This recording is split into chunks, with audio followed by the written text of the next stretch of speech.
the swear words. Like she loves that music so much because that's her way of actually expressing the swear words without actually having to say it. No, I don't think my girlfriend is identifying with I almost drowned in the pussy, so I swam to the butt. I don't think she's singing about you, Damien. Yeah, I don't think that's resonating that deeply, but I think she just likes the music and the melody, right? Like that's kind of the thing she's attracted to for it. But I'm just showing you two sides of the coin, whereas I probably think listening to that music when I was younger definitely made me be more conscious of swear words and definitely learn more swear words. Yeah. So I get where the parents' concern is coming from, especially if they don't want that stuff in their house. I understand it, and I also feel like a lot of people feel like music defines teenagers, yeah. Like you listen to rock music, you generally got those, the jean shorts with the fucking metal chain going to your wallet, like Tom did, or like that's the punk rock. It reflects who they are. Yeah, it reflects who they are. That's teenagers. I feel like as you get older, it doesn't really reflect it as much. But I feel like it does influence you in terms of your vocabulary at least a little bit and your humor as well. I remember like the pop music I used to listen to when I was really young. I never really felt connected to it. Then I think both my older brother and Tom also introduced me to like Blink-182 and all that. And I'm like, this actually resonates with me and it connects with me on a humor level. That's why I liked it. You got to find what you're liking. And I feel like I had also no chance. My parents didn't care so much about what I listened to. It's funny because I feel like there was a stage where like just before you get into that more mature line of music, you're sort of like, oh no, I don't need that. I don't need that. That sort of thing is not for me. Like, because I feel like when I started listening to music, like band music, I think the first like band music CD I got was The Living End, the Australian band The Living End, and they were a 3-piece band, rock music, sort of a bit of like a rockabilly feel to it, but alternative. And like, I think I remember my parents being like, "Oh, they like sort of like swearing music." I'm like, "No, I'm not into that swearing. There's no swearing in this. It's just good music." And then maybe in like a couple of months later, I was like introduced to like the Mark, Tom and Travis show by Blink-182, which was just like broken up with swearing and really disgusting like banter. It's littered with profanity. Yeah, and it just suddenly became like, look, this is my life now. Like this is suddenly introduced to it, and it so quickly became a hypocrite as far as saying like it's not for me until it is for me. Mum, Dad, I'm getting shit tattooed on my forehead. It's who I am. It's what I identify with, and I get free shit for the rest of my life because of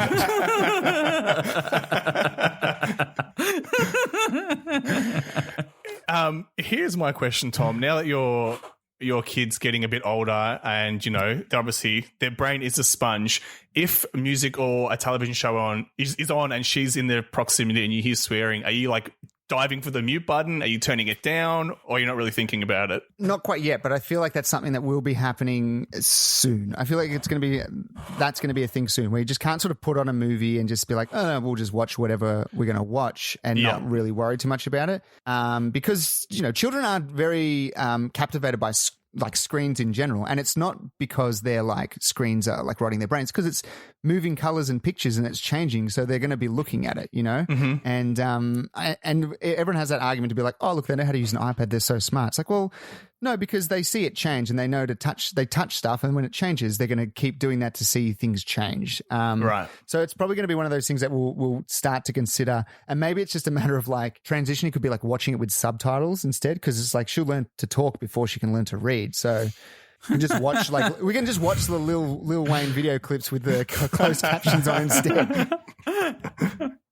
You're going to be upset when her first word is "but" from learning to read the subtitles. No, damn.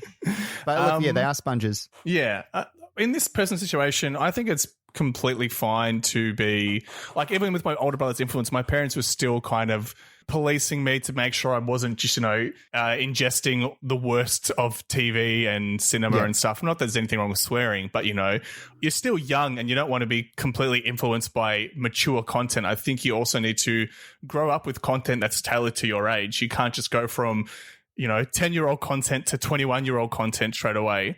It's nice to kind of grow with content that reflects who you are. I feel like as a parent as well, someone needs to be the filter in that kid's life. Someone needs to be blocking like the swear words and be that barrier. It's like your grandparents. Your grandparents don't need to do that shit. Like the grandparents don't need to do that shit. Your parents have to be that. hard ass that says, no, you can't watch this swearing or all that crap. I'm not for sort of shielding too much from Too much, yeah, from young people growing up, because you know that there's always going to be other kids that are going to influence them as well. Like once they go to school, and you can parent your child and tell them what they can and can't do. But if Billy's parents let them do whatever, then that's what's going to happen. But what if, for whatever miraculous reason, every parent has that attitude to be like they'll shield it and they'll punish everyone, and then there are no kids that are going to be a bad influence? Is that like a possible thing? It's like we got the COVID numbers down from 700 to 0 cases for 15 days.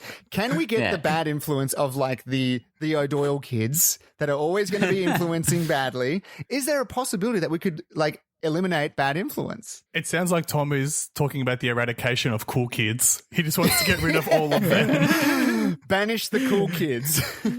Tom wants the eradication as his kid is going into school. It's like, no bad kids in school anymore. That's it, little one. You can go to school now. Nobody's going to taint your no badness. innocent mind. Yeah, no badness. It's all good. That's the platform Tom's running on. If nobody's cool, then everybody's cool. That's his whole platform. Authorised by the Australian Government of Canberra. That's on my advertising. No, just a thought. Yeah, could happen. No, I think that's. I get that, but like you said, it's about a balance. It's nice to have kind of like, I'm glad that my parents kind of gave me a little bit of a leash to experience those things, because I think it kind of informed, just like tastes and helped me make friends and that type of stuff. But at the same time, they weren't letting me watch, R18 films all the time. It was nice to have that balance. I feel like I also have two older brothers. And I feel like being third in line, I got a lot of leeway. I got a lot of yeah. You can watch that. Your older brothers are watching it. Yeah, you can watch that. Or you can do like it was never a case of Marcus, you shouldn't be watching that. But the older two, it's all right. You can watch that. Like they never really policed it once it got to me. The older kids lay the groundwork. I guess that's what it is. They lay the groundwork. I was going to ask Tom, do you find yourself catching yourself saying anything bad in front of your child? Like fuck shit, all those words and all that. Not so much, because generally if you're interacting with them, you're not sort of having those like... You're not swearing at them, no. I'm not reading Thelma the Unicorn and being like, what the fuck is going on with Thelma here? She's covered in pink paint and glitter. Don't get me started on Thelma, Tom. Do not get me started. That's the thing, you're usually sort of in that world, and I think you're in that frame of mind, and you don't sort of feel like swearing generally. Fair enough. It's probably a good thing, I think. It's a good thing to not have that feeling. Feels fresh. So I guess we can probably sum this up with moderation is key, but if they're your kids, I think it's fine to speak to that person and say, just chill with the swear, with the naughty music. Yeah. Just keep it down. Just old man yells at cloud. Let's leave it there then for Freddie Prinze Jr. or Harry Prinze Jr. as Marcus likes to call him. Now, Marcus, Harry Prinze. Are you going to pick a Friends character as well? Yeah, I will. I'll round out the theme and we'll say a Friends cameo theme. Because, I watched Friends, so this is where I got all the cameos from. Give us your theme, Marcus. So this one here is Jeff Goldblum. Oh, so right. He's in Friends? He's in Friends. He's an actor, famous actor or director who's working with Joey. Yeah, Right. That's it. Haven't seen that. Actually, no. You know what? I'm gonna go with someone else. Actually, why? Oh, it doesn't matter. What's wrong with going? no, because I just remembered another one. The Goldblum one was good because like Joey has to piss when he's doing his audition, and like he's he's antsy on the spot, and Goldblum's like, use that, do it, it's great, it's good. That's my Goldblum, by the way. Goldblum. I like it. Fine, I'll stay with Jeff Goldblum. The other one I was going to go with was Gary Oldman, where he spits a lot. But Jeff Goldblum again, all the ones with Joey because I love Joey. I hate Ross. We did it. Ross, fuck Ross. Oh my god, Marcus! Any opportunity to hang shit on Ross. The podcast is already going long, and you're giving us a 10-minute explanation into who you're picking. God damn it! Here's my short list of everyone else I didn't pick. Yes. All right, Gary Goldblum writes in. Oh, I hate you so much. If someone walks in on me using a single user bathroom, is it their fault for invading and not knocking, or my fault for not locking the door? The other day, I was using a single toilet bathroom and forgot to lock the door, which I didn't realize until later when this random person walked in while I was in there. Anyway, as soon as the door opened, I shouted, "Whoa, occupied," while pushing the door back closed. And he literally wasn't at all apologetic and said, "Lock the freaking door." I feel like it wouldn't have cost him a thing to say sorry for intruding on me occupying that bathroom, even if it was my mistake on his part. In this scenario like this, is it his fault for not knocking on the door first, causing him to intrude on my privacy, or is it my fault for not locking the door? Jeff Goldblum. This resonates with me so much because it happens to me so often that I'm the person that walks in on someone in the bathroom at work. It happens so often, and it drives me nuts because I feel like a piece of shit. I feel like an absolute piece of shit when I open the door and someone's like in there. Like it's just I don't know. I have to honestly say that it's the fault of the person who doesn't lock the door because they don't know like the psychological effect it has on me and how I feel afterwards. Tom's I'm having the one who's PTSD. traumatized. Yeah, Tom can't walk into any toilet now without worrying he's going to walk into someone like dropping a deuce. It's PTSD, but the D stands for Dookie. I'm just imagining Tom like resigning from his job and like the reason for resignation is just like it just weighed on me. Just walking into people every day, it just really weighed on me. So there's this one particular bathroom, right? It's got a lock on the outside, like an engaged or vacant, and you open that up, and it literally just like it's just a basin, and then in there is another there's a stall with a vacant and engaged thingo. So it's a tiny room. So you go into the room. I would just say you lock the outside door so no one can come in, right. And that's the one that gets me all the time. I've opened the door, and there was somebody in there getting changed, and I think they were a cleaner or someone. There wasn't a staff member that I knew. So I opened the door and getting changed, and they said, "Oh no, it's all good. Come on through." Like to be like, he's in the common space where the basin is. You can go in and use the bathroom, but it's as big as 2 cubicles. But just imagine one has a toilet in it, one has a basin in it. Mm-hmm. Interesting. I don't know. And he was like shirtless. He had his shirt off. And I'm like, I'm not going to come in here. He was just like having his like routine, just like this is my bedroom. Yeah, no. I feel like I would be okay with walking. Like, was it a toilet or a bathroom that was like, near a pool or something? Like, there was a reason you would get changed in there? No, it's not a change room. It's literally just a bathroom toilet. But like, there's been other toilets where it's just like I open the door and it's toilet straight in front. Like it's just you go straight in and you see the toilet and there's been someone sitting there and it's like I have to then feel like the creep. I'm with you 100%, Tom. If assuming the lock is working on the toilet door, how hard is it to lock the door so you don't go through this interaction that leads you having to write a question on Yahoo Answers saying who should apologize, right? Yeah. It is such a simple solution. God invented locks for this very reason, so you don't have that awkward moment where you lock eyes with somebody while you're taking a cuck. It's very simple.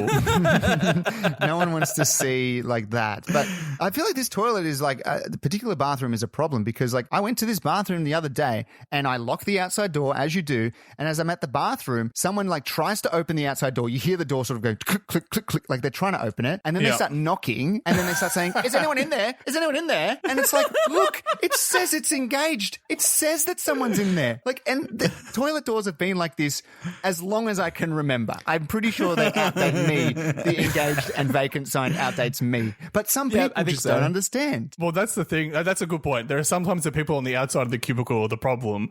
Like I've had, it really does my head in is first they try to open the door and I don't like you said, if they ask you a question, because the last thing you want to do is, you feel very vulnerable answering a question while you're on the toilet. You don't want to be like, I'm in here.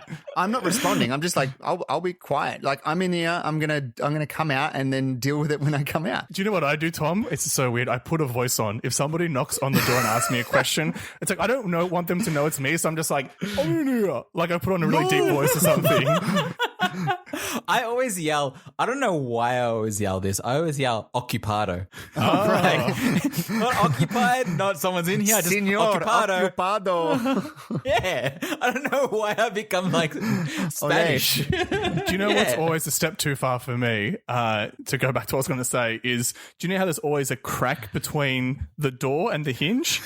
Yeah. So many times I've had somebody knock and then they look through the crack to see if anybody's in there, and it's like, come on, man. What? Like I would rather them walk in on me because it's like an honest mistake, but somebody peering through a crack to see what's coming out of my crack is like, it's too far. It feels too personal. I like to think, this is what I think when someone locks the door and then they try and knock and see, hey, someone in there. I think they're trying to find out, is it like, out of order? Is the toilet out of order and I've got to find a new toilet in like the complex? But how often is it a toilet's out of order compared to somebody being in there? What's the more logical answer? Like, Yeah. Yeah, more likely someone's going to be in there, and they're like, "I need to know now because